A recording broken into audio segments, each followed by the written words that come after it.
So, students, let us start. And all of you are hello English loving students. Now we are going to start our topic passive voice, and we have done till request the sentences giving the sense of request. तो हमने imperative sentence में ऐसे sentences को देख लिया है जो कि giving the sense of command, advice and request. Sentences starts with let. तो ये सारे हमने देख लिया है. Now in this connection, one more point we will discuss today. Imperative sentences. Students, open your pen and copy. Let us start our today topic. Imperative sentences of intransitive verb. Excuse me. Have you opened your copy? Copy आपने open कर लिया है? हाँ, तो give heading passive voice of imperative sentence intransitive verb. Passive voice of imperative sentence intransitive verb.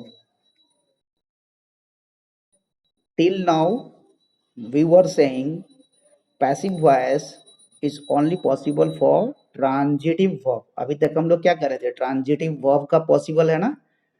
अभी मैं कह रहा हूं कि इंपरेटिव सेंटेंसेस ऐसे भी हैं जिनमें कोई ऑब्जेक्ट नहीं होता है. That means intransitive verb. ऐसा वर्ब जिसका कोई ऑब्जेक्ट ना हो उसे हम क्या कहते हैं? इंट्रांजिटिव वर्ब कहते हैं. Students, yes, okay. तो इसमें हम क्या करेंगे उसके लिए आप लिखिए. We will start our sentence with you are ordered. You are order. we will start with you are, एक डैश दे देना विथ के बाद. you are ordered you are ordered you are ordered or you are advised.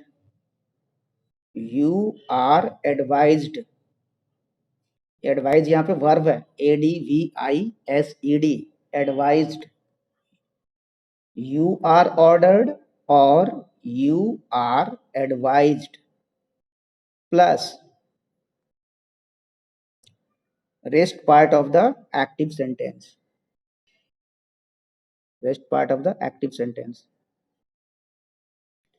और you can omit rest हटा दो वहां पे. Plus active sentence. जो एक्टिव सेंटेंस में दिया है उसको एज इट इज रख देना है. ठीक है, लिख लिया आपने इसका? Okay. Now we will take one active sentence. अभी हम लोग एक्टिव सेंटेंस का एग्जांपल लेंगे. एक्टिव वॉइस लिखो. Active voice stand up. Active voice में सेंटेंस मैंने बोला आपको एक stand up. There is no object. यहाँ पे कोई ऑब्जेक्ट नहीं है. ठीक है, तो मैंने आपको पहले ही बताया था इंपरेटिव सेंटेंसेस में सब्जेक्ट एज ए यू होता है ना. मैंने बताया था आपको वो हिडन होता है यू. अब यहाँ पे उस हिडन को हमने एक्सप्रेस किया है यू आर के द्वारा. उसको एज ए हम ऑब्जेक्ट लेकर के यहाँ पे एक्सप्रेस कर रहे हैं. तो स्टैंड अप इसका पैसिव फॉर्म क्या होगा? Let us take passive form of this example. अब उसमें कैसे बोला है मैंने? You are ordered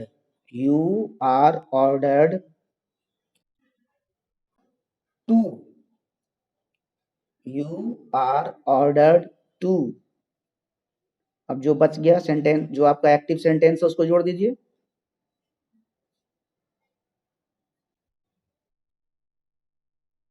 stand up. तो जो आपने लिखा है ना, आपने जो ऊपर लिखा है ना यू आर ऑर्डर्ड और यू आर एडवाइज्ड, में टू भी जोड़ देना ऊपर, यू आर ऑर्डर टू और यू आर एडवाइज टू, ये दो फ्रेज आपको वहां पे जोड़ देना है स्टार्टिंग में, और उसके साथ आपको एक्टिव सेंटेंस ऐड कर देना है। ऐसे ही take one example, do. Do only हमारा एक वर्ब है, डू करो, क्या होगा इसका? Tell, you are order, you are ordered to do. Very good. Now take another example, work hard. Work hard.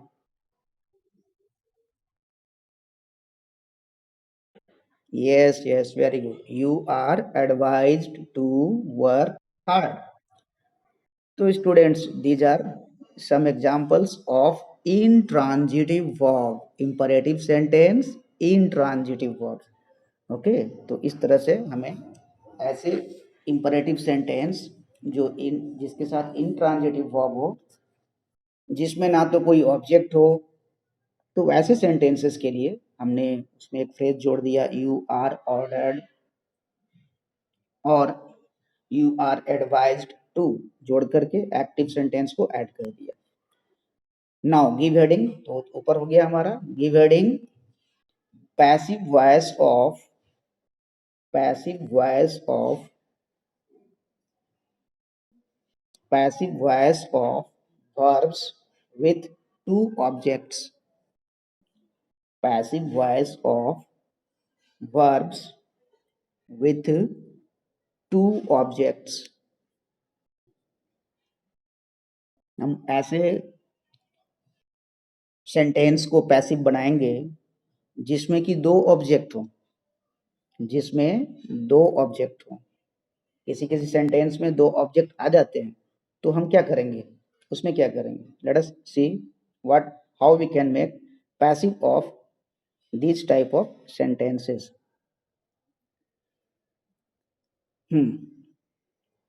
As I had told you, there are two types of object. मैंने आपको पहले ही बताया है to types of object होते हैं, जिसमें एक होता है डायरेक्ट ऑब्जेक्ट और एक होता है आपका इनडायरेक्ट ऑब्जेक्ट।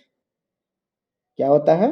डायरेक्ट ऑब्जेक्ट और इनडायरेक्ट, इनडायरेक्ट ऑब्जेक्ट।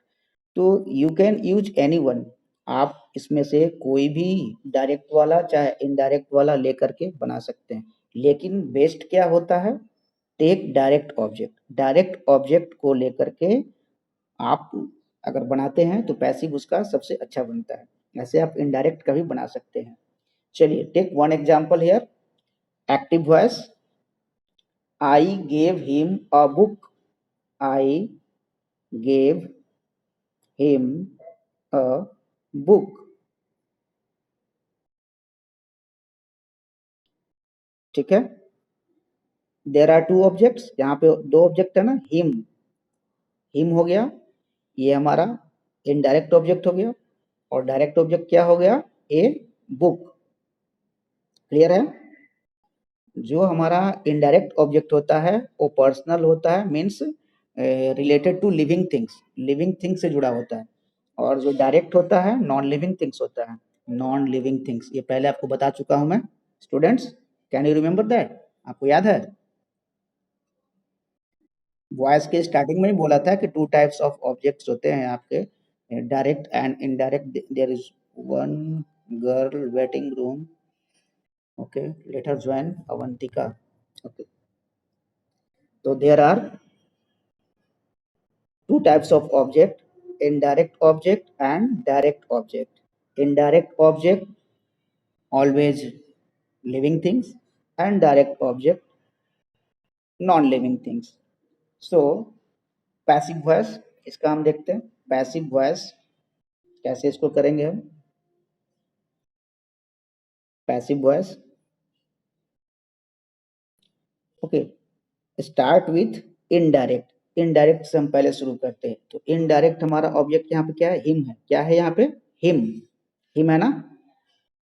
तो हिम को एज ए सब्जेक्ट लेंगे पैसिव में, तो ही वाज गेव है तो वाज हो जाएगा, है ना। V2 है, सिंपल पास्ट याद करो। He was, he was given a book, he was given a book. इसके बाद क्या होगा? By me, he was given a book by me। और दूसरे तरीके से कैसे बनाएंगे? By using direct object. Direct object हमारा यहाँ पे ए बुक है, तो इसको हम पहले ले लेते हैं सब्जेक्ट के रूप में। ए book was given, a book was given. अब यहाँ पे टू हिम लगाना पड़ेगा आपको, क्योंकि पता नहीं चलेगा ना फिर। नहीं नहीं, a book was given to him, always देखो ना, बाई जो एजेंट होता है, बाई और एजेंट जो होता है एंड में जोड़िए हमेशा, सबसे एंड में। तो इसलिए यहाँ पे a book was given to him, यहाँ पे कर दो a book was given to him by by me. Okay, take another example. He told me a story, he told me a story। Now try to convert in passive voice by using two objects। दो object का use करके आप try करें बनाने के लिए। he told me a story, इसका क्या होगा देखिए।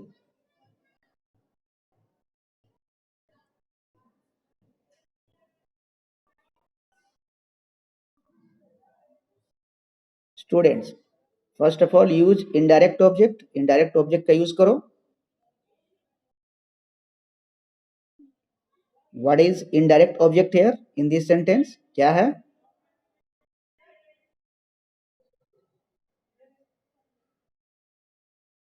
Yes yes,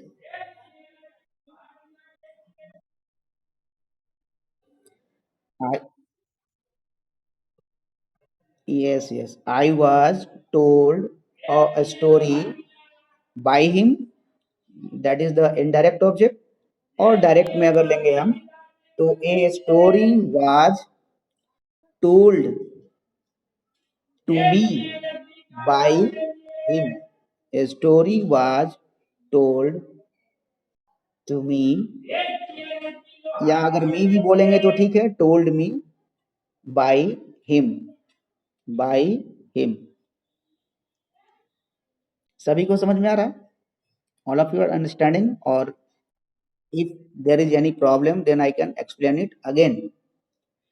See, all the rules for passive voice we have discussed accordingly, according to tense। Now we are discussing a sentence having two objects।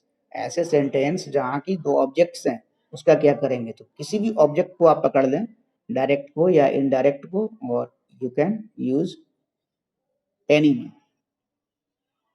Okay, take another example. The principal, the principal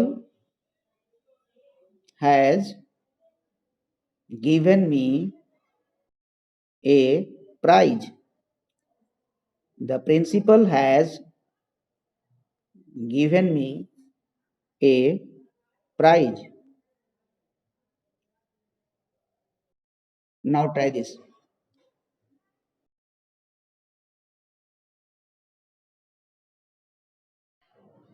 Now try this।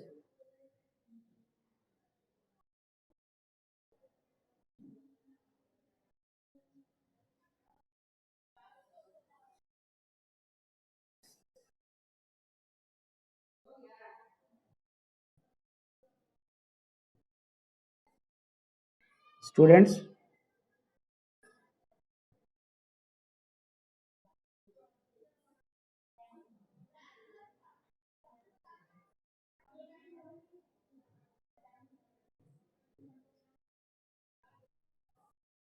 yes, speak।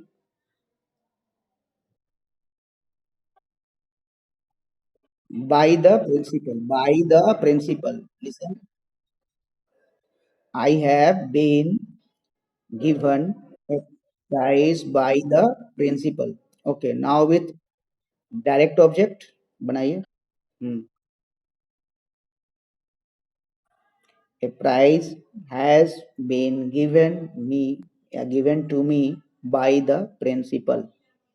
ठीक है. तो you can see now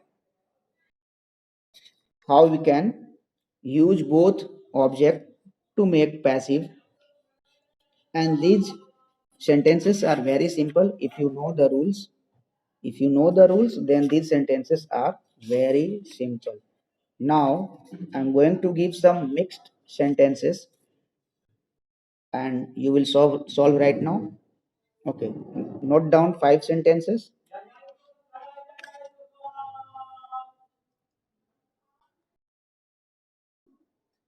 I saw i saw Ram play. I saw Ram play. Second one, I offered him a chair. I offered him a chair. Come tomorrow. Come tomorrow.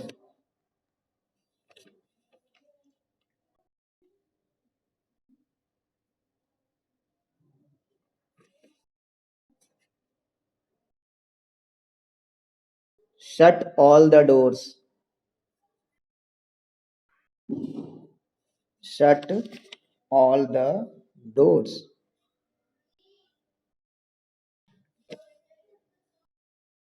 How many sentences, students? 4.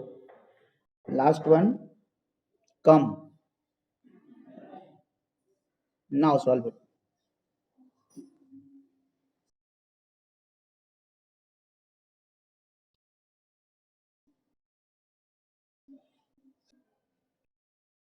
What is the problem in this sentence? Simple past. See the passive structure of simple past.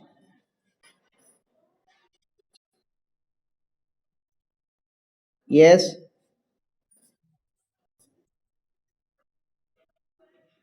no, not.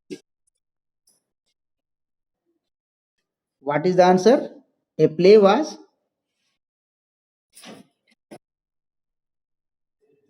not correct. Anyone else? Ram is object, na? Take Ram as object. What all of you are doing?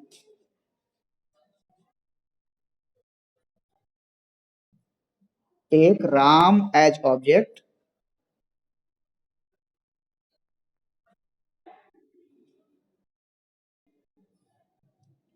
Yes,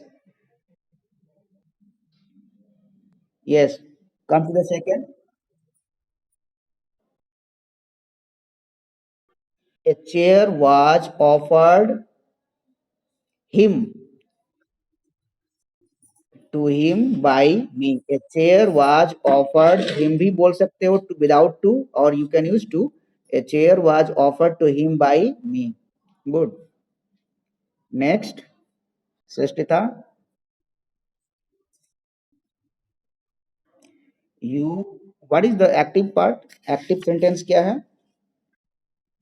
Come tomorrow. Okay. Then how?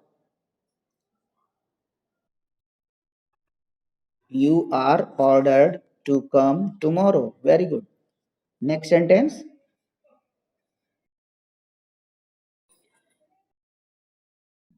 You are ordered to shut all the doors. You are ordered to shut all the doors. Students, but you can also make it in another way. Another way, how? Let, you can also use here let. Let all the doors be shut. let all the doors be shut. Let, because you are getting here object ना, object आपको यहाँ मिल रहा है और ये order कर रहा है, तो हमने जो पहला फॉर्मेट देखा था पैसिव का, you can also use here let. तो लेट से भी आप इसको बना सकते हैं। Next, come, you are order to come. Very good. तो स्टूडेंट्स, अगर कहीं आपका कोई पार्ट छूट गया हो, then you can go to YouTube and see the channel Hello English. Okay, now we are moving towards, today we have completed our voice। आज हमने voice खत्म कर लिया है। today we will learn, yeah, today we will take the introduction of subject verb agreement। what it mean, your subject, your subject should agree with its verb।